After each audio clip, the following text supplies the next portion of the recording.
Everyone, welcome back to my channel. ഇന്ന് ഞാൻ Maggi noodles വെച്ചിട്ട് ഒരു റെസ്റ്റോറൻറ്റ് സ്റ്റൈൽ നൂഡിൽസ് ഉണ്ടാക്കാൻ പോവാണ്.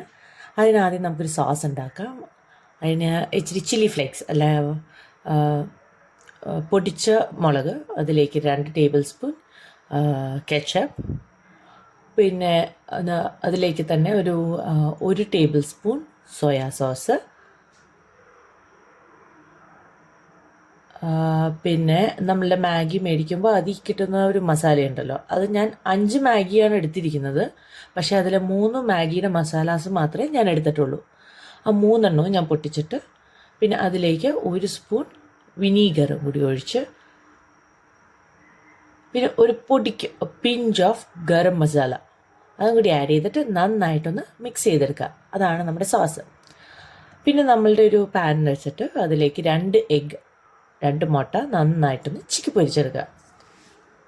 ഞാനിവിടെ സാധാ എഗ് ഫ്രൈഡ് റൈസാണ് ഉണ്ടാക്കുന്നത്, എഗ് നൂഡിൽസാണ് ഉണ്ടാക്കുന്നത്. നമ്മുടെ മുട്ട നന്നായിട്ട് വറുത്ത് മാറ്റി വയ്ക്കാം. പിന്നെ ഇതിലേക്ക് ഇടുന്ന വെജിറ്റബിൾസ് ഞാൻ എപ്പോഴും എനിക്കിഷ്ടമുള്ള എല്ലാ വെജിറ്റബിൾസും ഇടും, ലൈക്ക് ലെറ്റൂസ് എല്ലാം. അപ്പം നിങ്ങൾക്ക് ഇഷ്ടപ്പെടുന്ന വെജിറ്റബിൾസും നമുക്കിതിലേക്ക് ആഡ് ചെയ്യാവേ.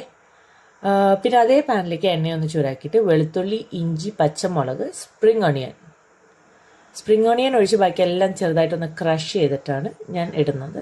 അതൊന്ന് മൊരിഞ്ഞതിന് ശേഷം നമ്മളിപ്പോൾ ഉണ്ടാക്കി വെച്ചിരിക്കുന്ന ആ സോസ് അതിട്ട് നമുക്ക് നന്നായിട്ടൊന്ന് മൂപ്പിച്ചെടുക്കാം.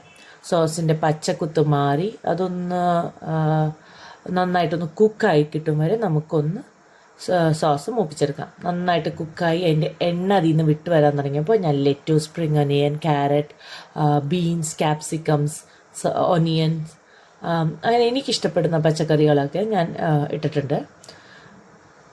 എന്നിട്ട് നന്നായിട്ടൊന്ന് മിക്സ് ചെയ്ത് നമുക്ക് ഈ വെജിറ്റബിൾസൊക്കെ ഒന്ന് കുക്ക് ചെയ്തെടുക്കാം.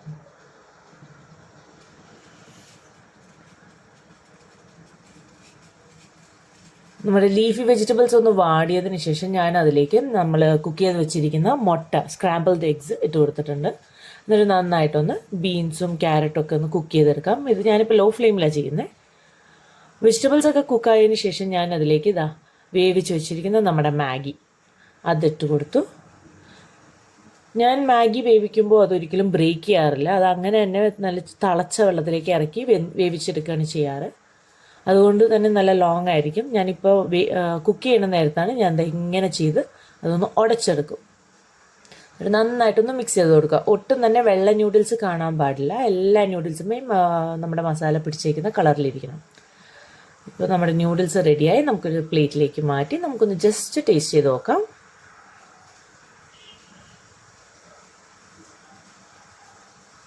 ഇതാണ് നമ്മുടെ ഫൈനൽ ലുക്ക്. നല്ല അടിപൊളി ടേസ്റ്റാവും. ഒരു തവണ ട്രൈ ചെയ്ത് നോക്കിയാൽ നിങ്ങൾ പിന്നെ ഇങ്ങനെ ട്രൈ ചെയ്ത് നോക്കത്തുള്ളൂ. നമുക്ക് നോക്കാം. അരേ വാ, സൂപ്പർ ടേസ്റ്റാണ്. അപ്പോൾ എല്ലാവരും ട്രൈ ചെയ്ത് എൻജോയ് ചെയ്യുക.